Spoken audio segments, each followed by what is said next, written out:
რადიკალური ოპოზიციის შემდეგ მსხვერპლზე მაკ-კეინის ინსტიტუტი ალაპარაკდა. სასაულია რომ ჯერ არავინ მოუკლავთ, წერს ამერიკული ორგანიზაციის მისიის შეშფოთებული წარმომადგენლები, რომლებიც საქართველოში პოსტსაარჩევნო პერიოდში 9-დან 13 დეკემბრის ჩათვლით იმყოფებოდნენ.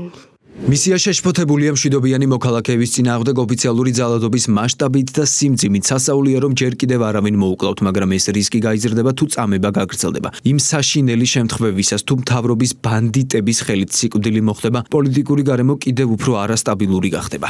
გავრცელებულ განცხადებაში, რომლის ხელმომწერთა შორის საქართველოში NDI-ის ყოფილი ხელმძღვანელი ლორა თორნტონი და შტატების ყოფილი ელჩი უილიამ კორტნი არიან, არის მოწოდებაც საერთაშორისო საზოგადოების მიმართ საქართველოს მთავრობის ლეგიტიმურად არაღიარების შესახებ. ირკვევა ისიც, რომ მაკ-კეინის ინსტიტუტს დაწესებული სანქციები არ ყოფნის და შტატებს და ევროკავშირს ისეთი ზომების მიღების დირექტივას აძლევს, რომელიც მათი თქმით ქართული ოცნების რიგებში განხეთქილების შეტანას შეძლებს. მსხვერპლის და ქვეყანაში არეულობის მსურველებს კი ოფიციალური თბილისიდან უთვლიან, რომ მათ ოცნებებს ახდენა არ უწერია.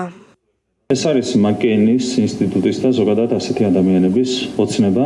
მათ ვერ მიაღწიეს საწოდოს, მათ როგორც ჩანს ამ დღეების განმავლობაშიც ჰქონდათ ქართული მსხვერპლზე, თუმცა საბოლოო ჯამში 5 დღეში ძალიან მარტივად შეძლო ჩვენმა სამართალდამცავმა სისტემამ დაპირისპირებოდა სისტემურ და უხეშ ძალადობას, რომელსაც ხედავდით თბილისის ქუჩებში და ყველაფერი დასრულდა მადლობა ღმერთს, არათუ მსხვერპლის გარეშე, არამედ რაიმე განსაკუთრებული გართულების გარეშე მაკ-კეინის ინსტიტუტის ოცნებებს ახდენა არ უწევია. ვიდრე მსხვერპლს მაკ-კეინის ინსტიტუტი ახსენებდა, მანამდე საკუთარი სურვილები რადიკალური ოპოზიციის წარმომადგენლებმა და აქციის რადიკალურმა მონაწილეებმა საჯაროდ და ინტერვიუებში დააფიქსირეს.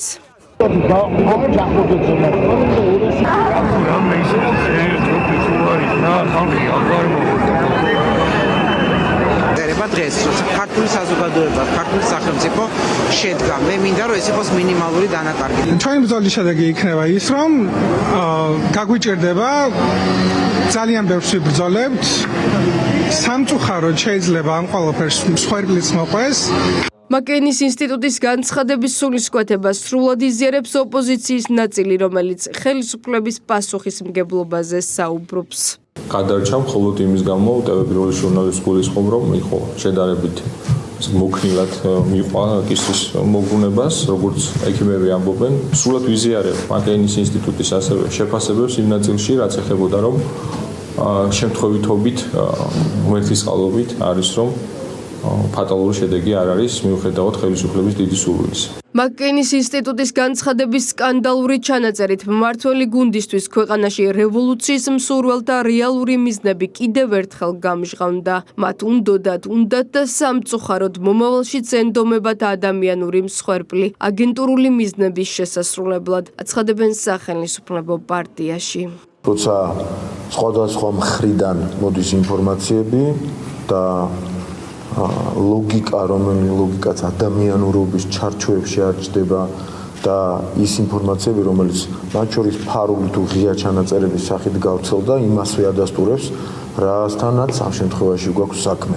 მათ უნდოდაც და სამწუხაროა, რომ გვიწევს ამის ხმა ენდომებად მსხვერპლი თავისი ძალიან ცუდი აგენტურული მიზნების შესასრულებლად.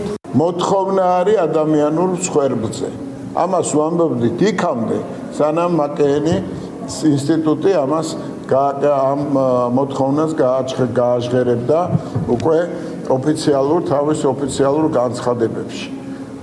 ბევრჯერ ვთქვით და ეს არის გარკვეული აღიარება იმისა, რომ დიახ, სწორედაც მსხვერპლის მეშვეობით უნდათ განავითარონ ის პროცესი, რომელმაც შეიძლება საქართველოში ეს ცეცხლის ალი კიდევ აგიზგიზოს უფრო ფართო მასშტაბით, ვიდრე ეს რამოდენიმე დღის განმავლობაში ვიხილეთ. მათი მიზანიც იყო, რომ როგორმე გადაპირისპირება გაღრმავებულიყო და იქნება ამ ყველაფერს მსხვერპლი მოყოლოდა და რა თქმა უნდა ისინი ახლაც ესდებიან, მათ შორის ავარაუდოდ ალბათ 28-ში ან 29-ში როცა ინაუგურაცია შედგება, რომ ასევე რადიკალური ფორმატი დაუბრუნდეს აქციებს, თუმცა კიდევ მეორე ვერც ქართული სახელმწიფო და ვერც ქართული ხალხი ამას უბრალოდ ვერ დაუშვებს. ეს პირველი შემთხვევა არ არის, როდესაც მაკ-კეინის ინსტიტუტის მხრიდან საქართველოში ქაოსისა და დესტაბილიზაციის წახალისება ხდება. NDI-ის ყოფილი ხელმძღვანელის ლორა თორნტონის ავტორობით ოპოზიციისთვის არეულობის სახელმძღვანელო ჯერ კიდევ არჩევნებამდე რამდენიმე კვირით ადრე გამოქვეყნდა.